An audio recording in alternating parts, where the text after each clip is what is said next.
Hey everybody, this is TCG Productions here, and today I am going to be replacing the thermal paste on my Dell Latitude E6520 laptop. Case in point, it's a bit old, I know the heat sink's been off of it a few times, and the thermals are really starting to show it, so let's get right to it. So I've had the laptop running for, well, just a few minutes, enough to do a quick file transfer. Let me shut it down.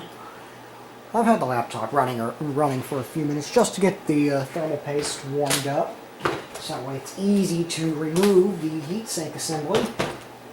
So the first thing I'll be doing here is I will be resetting the tripod, so that way I can get a good camera angle on the laptop. So looks like that's going to be running alright. The image sensor is graining as usual. So,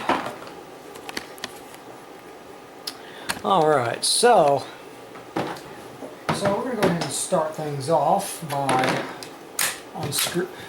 go ahead and pulling out our battery. This is a brand new Dell 97 watt hour extended lithium ion rechargeable battery. Isn't that nice? Isn't that nice? And then the next thing I'll do is I'll go ahead and I'll unlatch and remove the optical drive. And I'll go ahead and unscrew and remove the SSD, since we will be taking the bottom cover off of here. Got a 1 terabyte Western Digital SSD in this laptop. It was actually carried over from my Asus Q550LF laptop whenever I pulled it from service. Hadn't actually made an update video on that yet, but one should be coming down the tube probably within about the next 2 months. And then once I have the SSD out, it's a simple matter of removing the remainder of the screws present on the bottom of the laptop,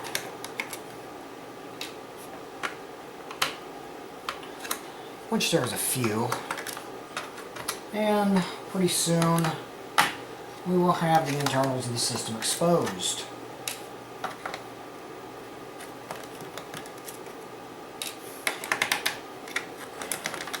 Alright, that comes off, and this just lifts up and off.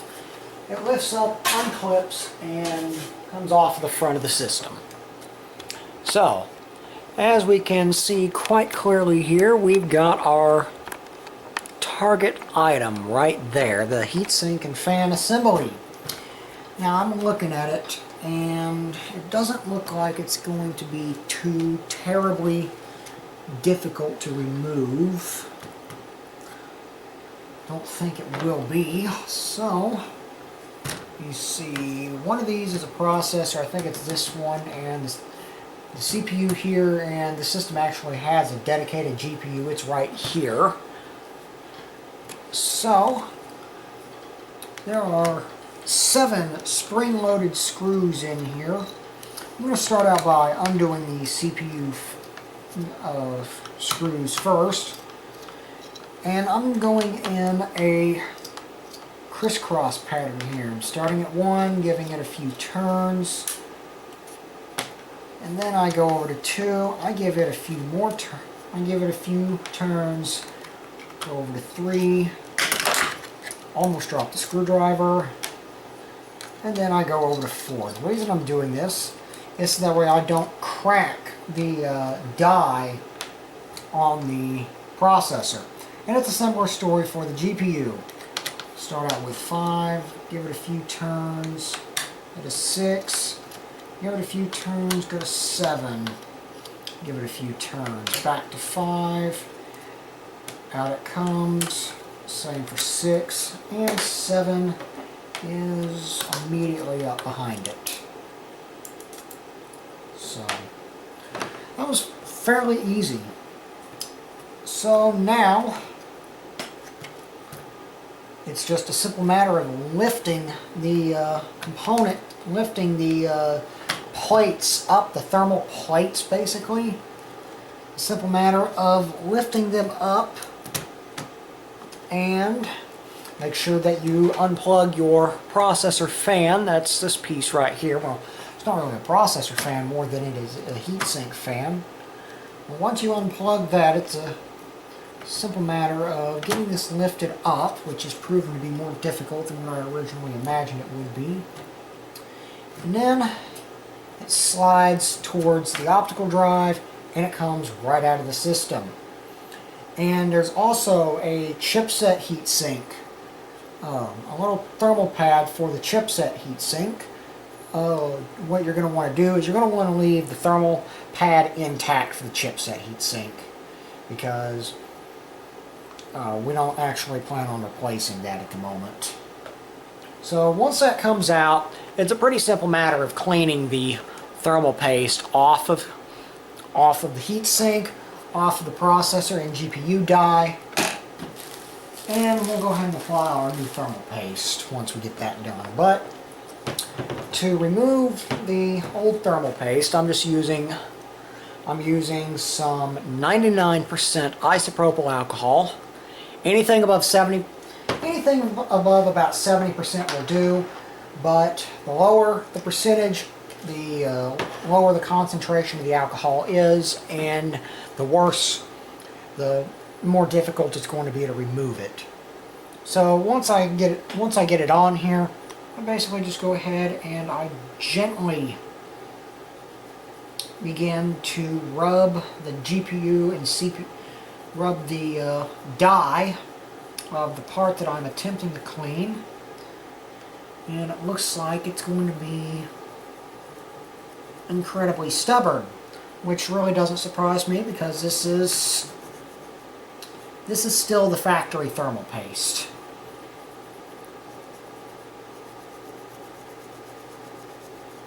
But basically you scrub away at this, not too hard, because you don't want to rip any of the very incredibly tiny surface mount components off of either chip. And once you feel that the alcohol is really beginning to dry up, it's a good idea to go ahead, grab a new cotton ball, and start fresh.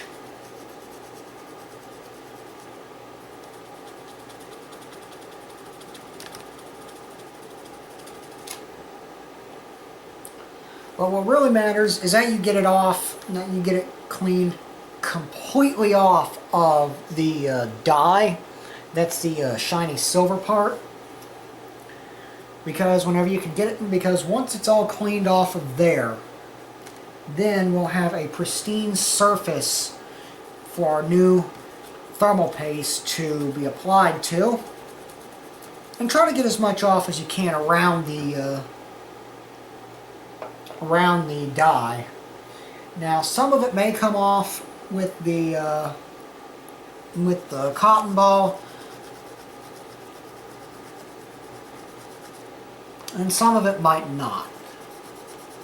A lot of it is definitely wanting to stay put on the processor itself, but if I use my finger to kind of get the cotton ball into the corner of the die, the corner between the die and the green substrate material, it seems that it's a little bit more willing to come off, but I am having to work at it a little bit.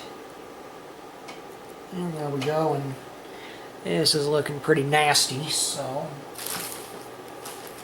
go ahead and grab another one and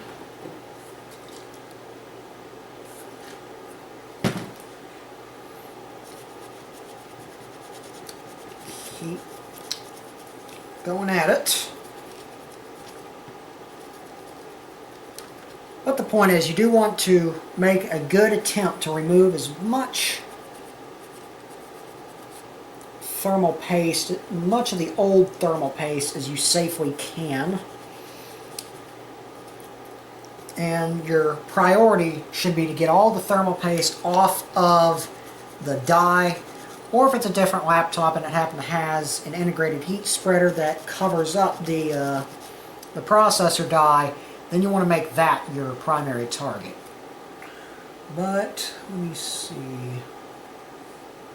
there's still a little bit left there, but not enough such that it would impact thermal transfer performance of our new thermal paste. Scrap this a little more, and I'm definitely making quite a bit of progress on it. And I've just about got all of it off of there, enough to satisfy me. And I'm just going to go ahead and move on to our GPU die.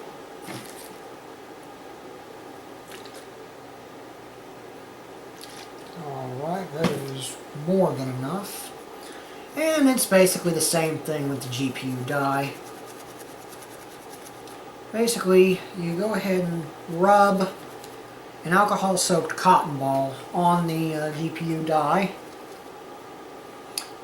And Dell was definitely a little more careful about application of thermal paste on the GPU die than they were the CPU's die. However, I will say that the NVIDIA GPU die is certainly having its way with this cotton ball. It is absolutely shredifying it. So I'm going to go ahead and set that one aside. I can find a pretty well put together cotton ball and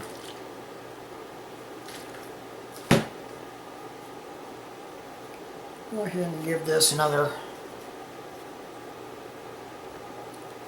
light rub. Yeah, that cotton ball is coming apart pretty quickly. Well, maybe it would help if I zoomed in on where it was working. But once I've gotten the dies sufficiently clean, I go ahead and give both of them a final once over with the alcohol soaked cotton ball. And then I go ahead and move on to our heatsink. So it's a pretty similar story. Just go ahead and rub it. And I am supporting the one that I'm working with a couple of fingers while I'm rubbing this thermal paste off of here. Now, if the alcohol does drip off of the cotton ball and onto other portions of the laptops, like right now it's definitely dripped onto the memory and a spot adjacent to it, that's fine because the alcohol is electrically non-conductive. So just give it time to evaporate and you should be good.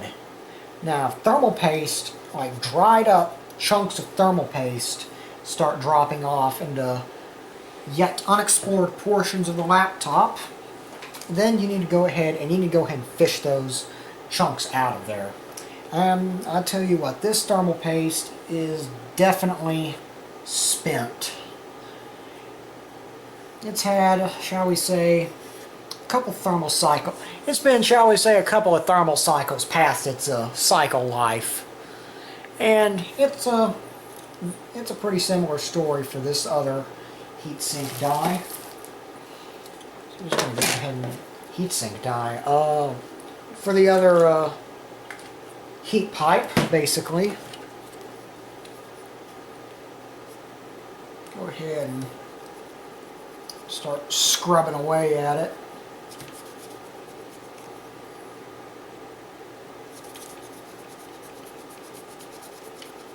And yeah,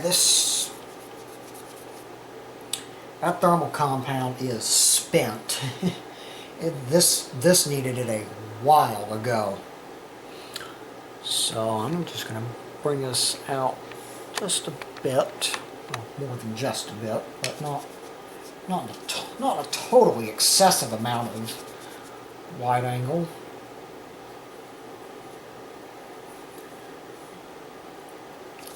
But let me see, where did that piece just go?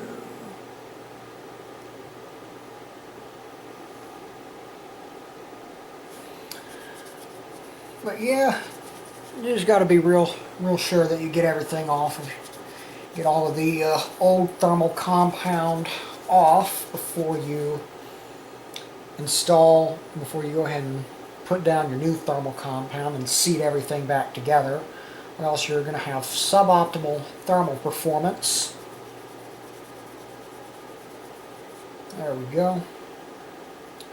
And then once you get it all, once it's visibly off of there, you want to go ahead and just give everything a final once over with clean cotton ball. You see, you don't want cotton ball lint everywhere. So I'm just going to go ahead and give this copper.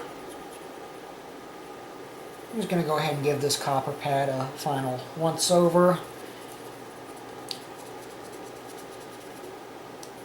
Yeah, it doesn't look clean, but I mean, I'm still getting a little bit of thermal paste coming off of there. So I'm going to try to get that as clean as I can. At least within reason. There is a point at which cleaning thermal paste off of something can go entirely overboard, and we can see our cotton ball is now dirty. But I think that particular heat pipe transfer pad thing, not entirely sure what you call it, the exposed surface that contacts the die, that's the technical term for it. As long as that's reasonably good and clean, then you're good. Go ahead and give the one for the GPU a final once over. And then as long as our cotton ball stays clean, which you can see, I can go ahead and reuse that cotton ball and give our processor, or give our GPU and CPU dies final once over. And while we're at it, while we're in here, why not do the same to the chipset's processing die. Of course, now I just took the little bit of stuff that was on it and scattered it all over the chipset substrate, which probably wasn't the smartest thing in the world to do. But it's the effort that's the thought that counts, right? So now that we are done cleaning that stuff off, I'm going to cap off the bottle of isopropyl alcohol, so that way you don't end up, and that way it doesn't end up absorbing water, because if you leave the cap off, it will passively absorb water and evaporate while it is still sitting in the bottle. So we're going to be using Noctua NT-H1 thermal compound. This is currently the thermal compound that I'm using with my main workstation system, and this stuff definitely works. So for the CPU die, what I'm going to do is I'm going to lay out a thin line across the die.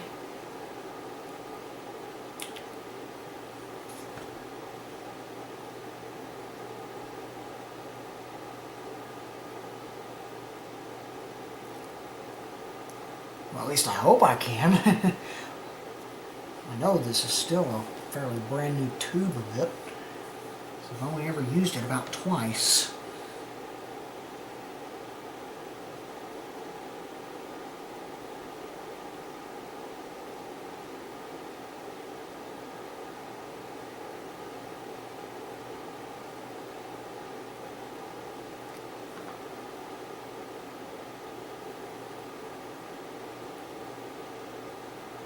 Now this is quickly becoming a bit of a mess. There we go. And then I'll go ahead and apply a dot on top of the GPU die. I can never get the plunger to do what it ought to do and move.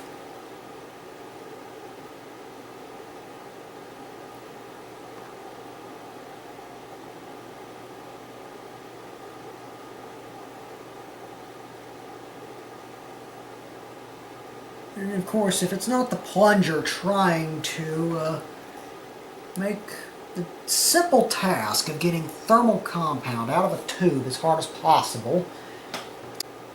Alright, so now that we have the thermal compound laid down on both of the exposed dies, it's a simple matter of taking our heat sink, putting it back into position, and it will go ahead and sit down on top of our dies, and then it's a simple matter of reinstalling everything. So we'll go ahead and get our screws started, not tightening anything down as of just yet, just getting our screws started. So there's 5, 6, and 7. Going over to our CPU. 1, 2,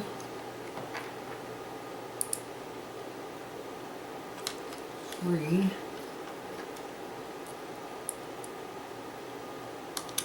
4, and then we tighten down according to our pattern. Go to 1, go to 2, go to 3, go to 4, repeat until tight. And then we go to 5, 6, and 7. And it's a pretty similar set of affairs there. And I'll be back in a bit. Alright, now that we have the thermal paste, the new thermal paste applied, all the heatsink screws tightened down, going back over it one more time. Everything looks good. It's the simple matter of putting everything back together. Now, what I advise is only placing the bottom cover onto the machine, then installing the hardware, not screwing it in or anything, but just basically physically installing everything into place, making connections as required. So like I said, we actually do plug the SSD into the port on the motherboard. Pretty similar story for the optical drive. Then we go ahead, drop the battery into place, and then we'll turn this thing over, power it on, and we'll see what happens. So go ahead and get a wide angle shot on here. Turn the system power on.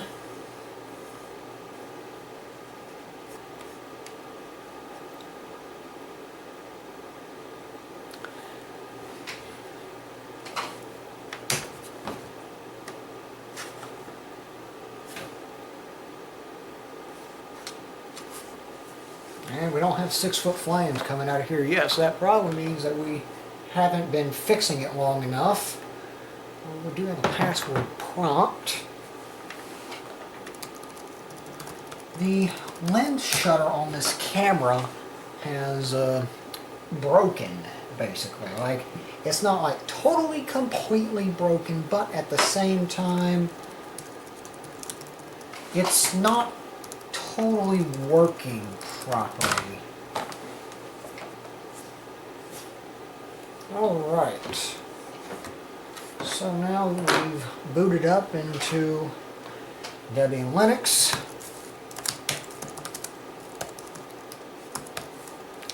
I know you can't really see this very well, but if we go ahead and issue a sensors command, we should get the printout.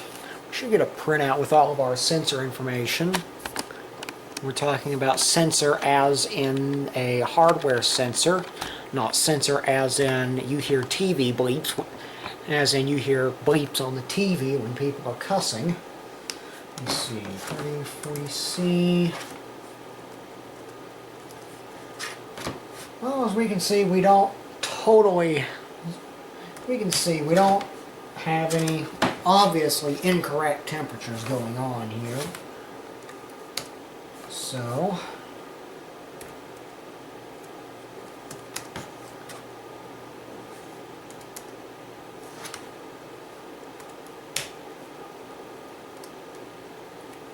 but yeah.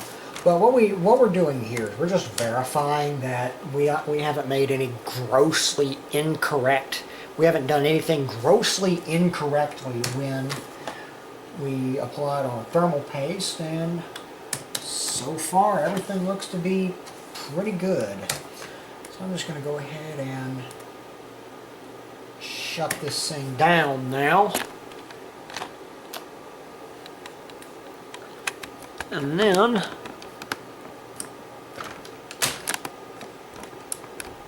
I'll go ahead and turn this thing back over.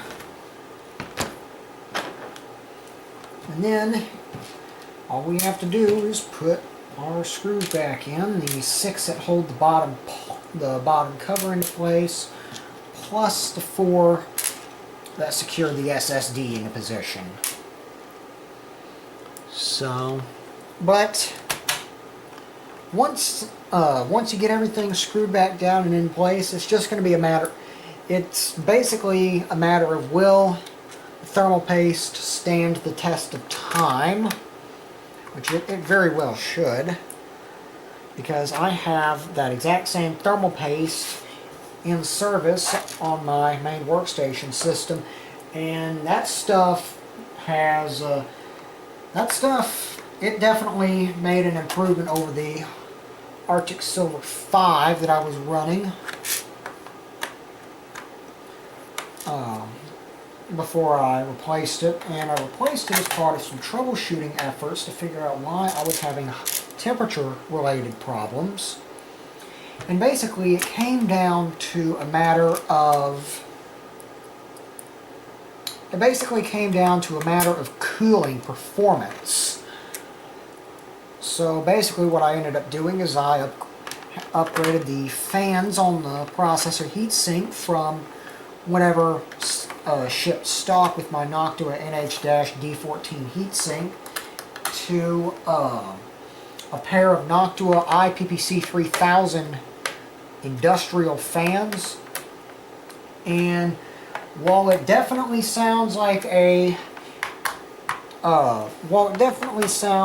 plane, jet engine plane getting ready to take off, whenever I've got the CPU just cooking away, it definitely works. I've got a decent little overclock on it. I'm running it at 4.6 gigahertz, and everything is good and stable.